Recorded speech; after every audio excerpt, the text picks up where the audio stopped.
મિત્રો, આ ગુજરાત છે, જે ગુજરાતમાં દીકરાના દાન દઈ દે એવા મહાપુરુષો થઈ ગયા છે. વીર દેવાય તાપા બોદર જેવા મહાપુરુષો થયા જેને દીકરાના દાન દઈ દીધા.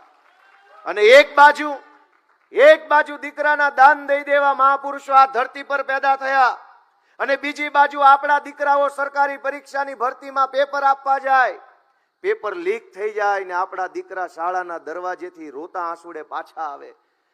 આ કેવું ગુજરાત ભાજપે બનાવ્યું છે એ વિચારવાનું ગુજરાતની જનતાએ છે. દોસ્તો, આપણા આત્માને પ્રશ્ન પૂછો કે આપણા દીકરા દીકરીઓ માટે આ ગુજરાતમાં રોજગારની વ્યવસ્થા કેમ નથી? પેપરો કેમ ફૂટી જાય છે?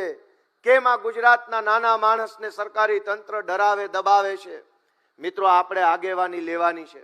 આ હોલમાં બેઠેલા આમ આદમી પાર્ટીના સૌ કાર્યકર્તાઓએ આગેવાની લેવાની છે. આપણે સૌએ નેતૃત્વ કરવાનું છે. ગુજરાત જે બદલાવ ઝંખે છે, વર્ષોથી ગુજરાત જે બદલાવની રાહ જોઈ રહ્યું છે, એ બદલાવ લાવવા માટે આપણે અહીંયાથી સંકલ્પ લઈને આ હોલની બહાર નીકળવાનું છે. દોસ્તો, આપણા ઉપર બહુ મોટી જવાબદારી છે.